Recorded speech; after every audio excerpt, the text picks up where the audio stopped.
और दीपावली मिलन कार्यक्रम की अध्यक्षता कर रहे श्रीमान कलेक्टर साहब अरविंद जी कोसवाल साहब,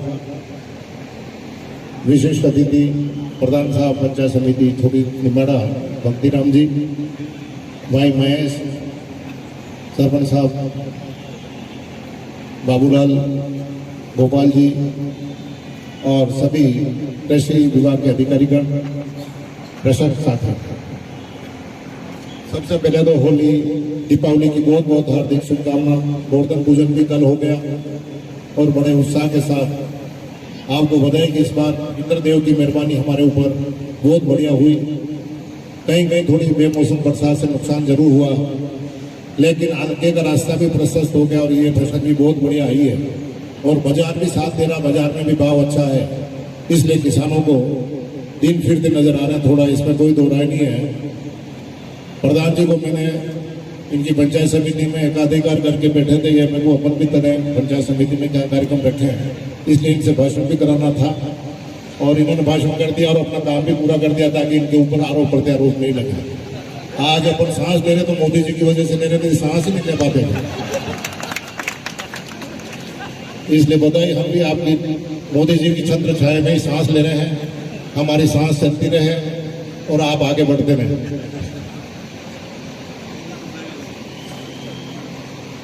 आज का ये कार्यक्रम एक किसान कलेक्टर की सोच की वजह से आयोजित हुआ है, इसमें कोई दो राय नहीं। ये इसमें लिखा है डिस्ट्रिक्ट मिनरल फाउंडेशन ट्रस्ट द्वारा डिस्ट्रिक्ट मिनरल फंड जितनी भी अपनी फैक्ट्रियां हैं, फैक्ट्री इतनी धुआं उगल रही है, माइनिंग हो रही है, उसके ऊपर मनमोहन सिंह जब भक्तिराम जी मोदी जी की बात कह गए तो मुझे भी अपने नेता की बात तो कहनी ही पड़ेगी। डिस्ट्रिक्ट मिनरल फंड जितनी टर्नओवर होता है उसका 2% इन फैक्ट्रियों को मिनरल फंड में देना पड़ता है। जिला डिस्ट्रिक्ट मिनरल फंड जो इस जिले में माइनिंग होती है उसका 2% इनके बुक्स के आधार पर, किताबों के आधार पर 2% उस फंड में जमा कराना पड़ता है इन फैक्ट्रियों को। वो टैक्स मनमोहन सिंह जी ने अपने कार्यकाल में लगाया था और इसलिए भक्तिराम जी से निवेदन करूं कि अपने नेताओं को कह रहे कि उदयलाल जी कहीं झूठ तो नहीं बोल रहे हैं। अगली मंच पर जब मैंने इसका साफ जवाब दे देना कि हाँ साहब मोदी जी ने लगाया था कि मनमोहन सिंह जी ने लगाया था। इसलिए मनमोहन सिंह जी को शुभकामना कि फैक्ट्री है, उद्योगपति पैसे खूब कमाते हैं तो उस क्षेत्र की जनता को भी फायदा होना चाहिए, इसलिए 2% लगाया और वो 2% जो फंड मिलता है वो केवल इसी जिले में खर्च होता है।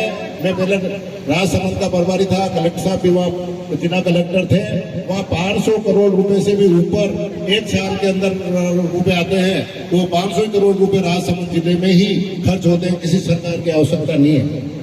अपने यहाँ जिला छोटा है लेकिन सीमेंट उद्योग काफी है, इसलिए अपने यहाँ भी 300-400 करोड़ रुपए आते हैं, उसमें से ये फंड खर्च होता है। और मैं तो कलेक्टर साहब की तारीफ इसलिए करना चाहता हूँ, यहाँ पे किसान आदमी है, बुजुर्ग आदमी है, आपकी पीड़ा समझते हैं, सब देखा हुआ है, इस कारण से ये काम हाथ में लिया। मैं मंत्री हूँ और सरपंच साहब से बात करता, मेरे कार्यकर्ताओं से बात करता, सरपंच प्रधान साहब से बात करता तो सब कहते मेरे तो सीसी रोड दे दो, मेरे तो एक कमरा बना दो, मेरे वहाँ अस्पताल बना दो, मेरे नाली बना दो। ये डिस्ट्रिक्ट मिनरल फंड उसमें काम आता, लेकिन ये कलेक्टर साहब की सोच और हमारा साथ में काम करने का फायदा हमें राजसमंद का मिला कि कृषि के क्षेत्र में आज प्रयास किया और 500 किसानों को लाभान्वित करने का काम कलेक्टर साहब ने यहाँ हाथ में लिया है। निसंदेह किसान काफी संख्या में है, लेकिन ये प्रयास किया है। मैं तो कलेक्टर साहब से कहूँ कि ये फंड ज्यादा से ज्यादा किसानों को इसमें खर्च करें ताकि किसान इसके द्वारा जब इनके नतीजे आपके सामने आएंगे, अच्छा बीज काम में लेंगे, अच्छी दवाई काम में आएंगे, कृषि विभाग के अधिकारी देख रेख करेंगे। कलेक्टर साहब ने अधिकारियों को यह भी पाबंद कर दिया है कि पौधे को बड़े हो जाए और जो बीमारी आवे उसकी देख रेख भी तुम में करनी है। और 20-20 किसानों पर एक टीम बना दी है, तो अधिकारी आकर के कृषि विभाग वाले देखेंगे और आपकी मटर उपज बढ़िया होगी तो आप प्रेरित होकर अगले साल में इस प्रकार की खेती में लगेंगे। इसलिए बहुत अच्छा प्रयास किया, इसलिए नए साल में ये तोहफा आपको दिया है, इसलिए आपको बहुत बहुत बधाई और कलेक्टर साहब को धन्यवाद। बाकी हम तो नाली और गिट्टी सीमेंट के अलावा कोई बात ही नहीं करते, इसमें कोई दोहराई नहीं है। किसानों की सूद पहली बार इस फंड से ली गई, तो आपको बधाई। इसमें मटर 10 kilo, urea 5 kilo, super phosphate 25 kilo और सूक्ष्म पोषक तत्व 5 किलो, राइजोनियम कल्चर 250 मिलीग्राम, ये सब की कॉस्ट मिलाकर 3400 रुपए की कॉस्ट बढ़ी है जो आपको मिलेगी। और इसके बाद फसल जब अंकुरित हो जाएगी और बीमारी आएगी तो अधिकारी देखेंगे और उसमें दवाई लगेगी, वो भी विभाग वहन करेगा और आपकी फसल बढ़िया से बढ़िया आएगी। आपको केवल अपना पानी पिलाना है और मटर पैदा करना है और फिर वापस नतीजा बताना है कि हाँ साहब ये हमारा फायदा होगा। तो ये कार्यक्रम किया जा रहा, सहकारिता विभाग संभालता हूँ। अभी जीएसएस के चुनाव हुए हैं, अभी जीएसएस के अध्यक्ष भी इसमें 2 दिन आए हुए भी मिले हैं।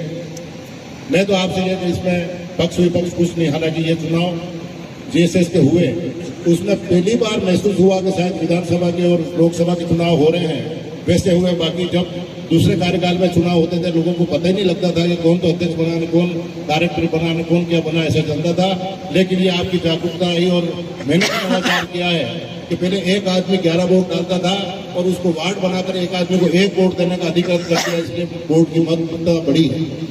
तो आपसे यही निवेदन करूं कि चाहे वो पक्ष के जीते हों आप, चाहे विपक्ष के जीते हों, मुझे उससे कोई लेना देना नहीं है। मेरा आपका निवेदन है कि ये सहकारिता विभाग नितांत रूप से पूरा किसानों से जुड़ा हुआ है, इसलिए जीएसएस का जो अध्यक्ष बना है वो पारदर्शिता से काम करे और जो जितने भी किसान अऋणी है और उनके पास खेती है तो अगर उनको ऋण देकर के ऋणी जरूर बनावे ताकि सरकार की कोई भी योजना कभी निकले तो उसका फायदा उस किसान को मिल सके। पहले जान करके कुछ लोगों ने एकाधिकार कर रखा था जीएसएस पर और बैंक का डायरेक्टर बनने के लिए, इसलिए लोगों को सदस्य भी नहीं बनाने थे। लेकिन मेरी तरफ से सबको छूट है कि सबको अध्यक्ष ऋणी बनाना है और अपने ज्यादा से ज्यादा मदद करके किसानों को ज्यादा से ज्यादा जोड़ना है, क्योंकि जो भी ऋण सहकारिता विभाग से मिलेगा उस पर ब्याज मुक्त होगा। वो आप केसीसी भी बनाते हैं तो उसमें 4% लगता है और इसमें बिल्कुल बिना ब्याज का पैसा मिलता है।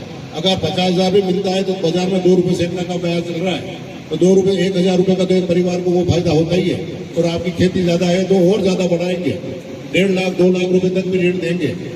केवल लेन देन आपको साफ रखना पड़ेगा और साथ ही फसली बीमा आपका स्वतः हो जाएगा, उससे 5% पैसा आपका लगता है और 95% प्रीमियम सरकार देती है। इसलिए कभी आपदा आ गई, फसल खराब हो गई तो भी आपको उसका लाभ मिलेगा। इसलिए सहकारिता से ज्यादा जुड़े और जिस किसी भी किसान को ये तकलीफ हो कि मेरे को जानबूझ के ऋण नहीं दिया जा रहा है, मुझे नहीं जोड़ा जा रहा है, तो वो बराबर मेरे से संपर्क करें, सबको ऋण दिलाऊंगा, इसमें कोई बुराई नहीं है। बैंक वालों को स्पष्ट दे रखा है और सबको ऋण मिलेगा। और अध्यक्ष महोदय से भी ये अगर है यहाँ तो वैसे तो मैं एक दिन समस्त निर्वाचित अध्यक्षों का सम्मान करने के लिए अध्यक्ष और उपाध्यक्ष को 5-10 दिन में निम्बाड़ा ही बुलाऊंगा। आज छोटी साड़ी में यह कार्यक्रम रखा है, इसके बाद मुझे वहाँ छोटी साड़ी जाना है, जो वहाँ सम्मान करूंगा जो अध्यक्ष निर्वाचित हुए हैं उनका और उपाध्यक्ष का। तो यहाँ भी रखूंगा एक दिन, उस दिन ज्यादा बात उनसे कर लूंगा। लेकिन यहाँ भी हो अध्यक्ष, उनसे मेरा निवेदन है कि वो पक्ष विपक्ष में नहीं पड़े, भक्ति राम जी उदयलाल में नहीं पड़े और सीधा किसानों का फायदा करने का प्रयास करेंगे तो ज्यादा फायदा रहेगा। ये निवेदन करना चाहता हूँ।